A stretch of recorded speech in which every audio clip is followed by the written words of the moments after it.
Hi there, this is Ranjit, and in this video we'll be doing the review for the OnePlus 3T, and welcome to my new office setup.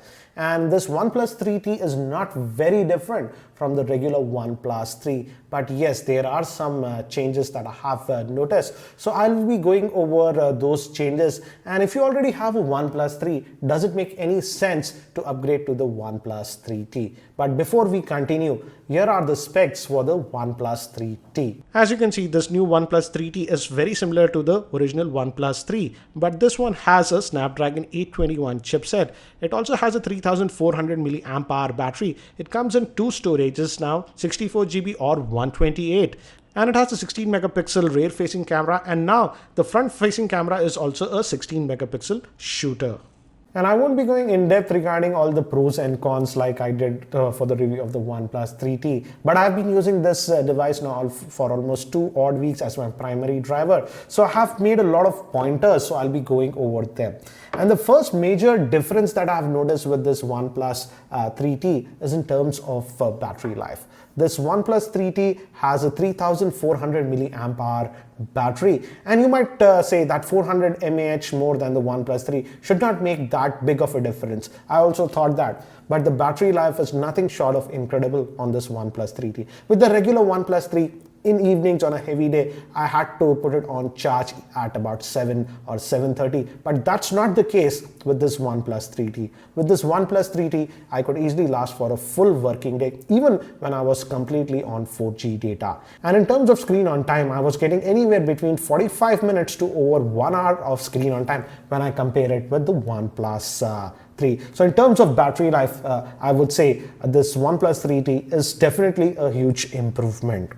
Now, again, we still have that beautiful fast charging thanks to dash charger. So even this OnePlus 3T charges very quickly. Again, one of the fastest in the industry.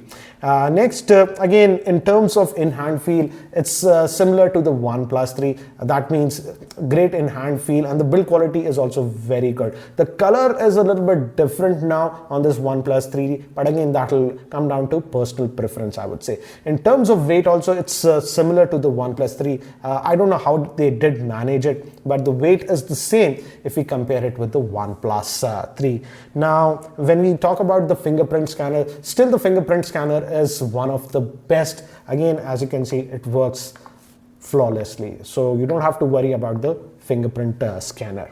Now, one improvement that I have noticed is on paper, the OnePlus 3T has a better front-facing camera. The front-facing camera is now a 16 megapixel, whereas on the regular OnePlus 3, it was 8 megapixel. But in day-to-day photographs, I didn't notice much of a difference. But strangely, I have noticed that the rear-facing camera is now sort of improved on the OnePlus 3T, though it's still having that 16 megapixel rear-facing camera. In fact, in terms of video, as you can see, I'll play a sample video later on. I feel the stabilization has hugely improved on this OnePlus 3T. And here are some of the sample pictures that I have shot with the OnePlus 3T. Again, as you can see, in outdoor conditions, the picture quality is very good, and you also get a decent bokeh effect. Again, it's not the easiest to get that bokeh effect, because still, even this OnePlus 3T does not have any laser autofocusing system, but it still does a very good job. Again, I have taken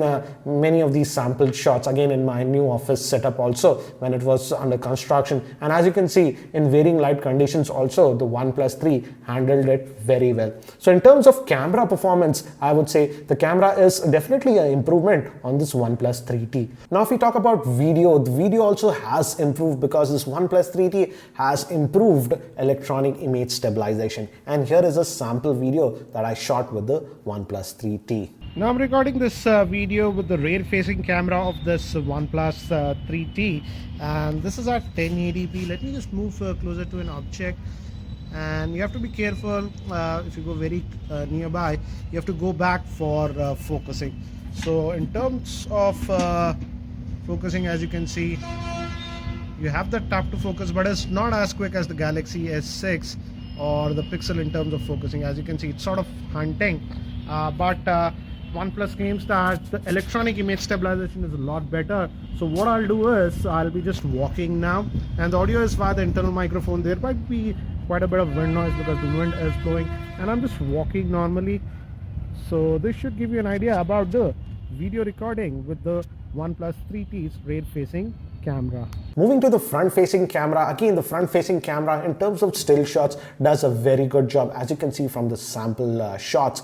But in terms of video, again I shot a lot of videos with this one, and the audio performance has improved with this OnePlus 3T. With earlier OnePlus 3, if you watch my review, whenever I used to take videos, the audio was not that good. That's not the case with this OnePlus 3T. The audio is clear, but again there is one new problem that I have noticed with this OnePlus 3T. When you shoot the video with the front facing camera, and if you move about, it's very wobbly. I don't know what's wrong with this one, but again, as you can see, this some of the samples. This is one I shot in Mumbai when I was in the YouTube space, and as you can see, if you move a little bit also, the video gets shaken up. And here is another video sample shot with the front-facing camera of the OnePlus 3T. Recording this video with the front-facing camera of this OnePlus 3T, I'm just walking normally. This is vlog style video that you might be shooting, and this will give you an idea how would be the video recording with the front facing camera. The thing that I noticed is that if you move around, the front facing camera stabilization is a little bit not to my liking, but you be a judge. And again, I'm just rotating to give you an idea how will be the exposure. Now if we talk about the overall performance, here again I have no complaints with this OnePlus 3T. It is powered by the Snapdragon 821 chipset, which is again one of the fastest chipsets that you can get in the industry, and in day-to-day performance I did not face any issues with this one. Also in terms of RAM management was done very well. Again, it has 6 gigabytes of RAM, so in terms of raw performance I did not have any issues with this OnePlus 3. And also in terms of multitasking, as you can see, so many apps are there. I don't even bother to close the apps on this OnePlus 3. So in terms of RAM management and day-to-day performance, it's a brilliant handset. And also I noticed that in day-to-day performance, again with regular work, it does not heat up. Yes, I noticed that with extensive gaming, I did quite a bit of gaming, and in fact I also posted a gaming review. Again, you can check out that gaming review. I'll have the link in the YouTube show notes. With gaming, it ran most of the games fine, apart from Asphalt 8. With Asphalt 8, it lagged a little bit on Asphalt 8, and also the handset was heating up to about 45 degrees centigrade. But that was the only exception where I noticed this handset was heating. In general day-to-day usage, yes, it gets slightly warm because of the aluminum back, but it was not overheating.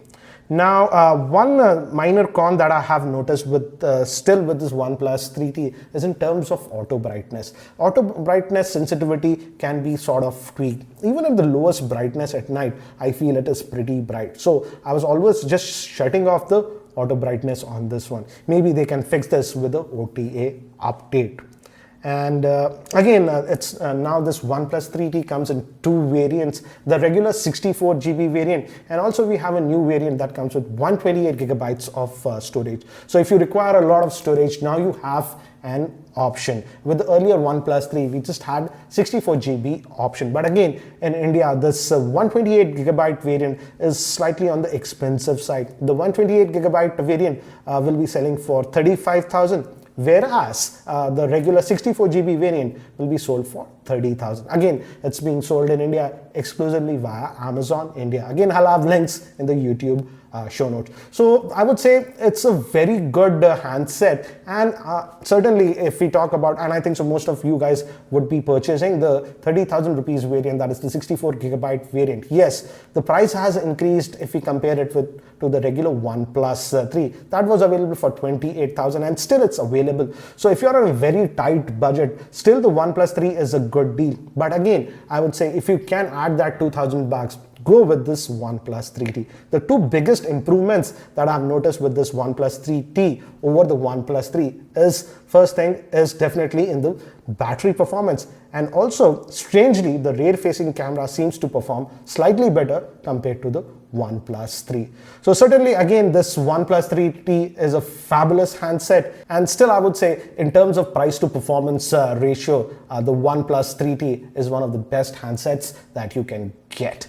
So again guys, I hope you found this video review helpful. Again, I'll also have other links in the YouTube show notes, and also the re-review that I did for the regular OnePlus 3, link for that video will also be in the YouTube show notes. So again guys, if you're not subscribed to my YouTube channel, hit that subscribe button, and if you like this video, don't forget to hit that like button. So guys, thanks for watching this video. This is Ranjit, and I hope to see you in my next video.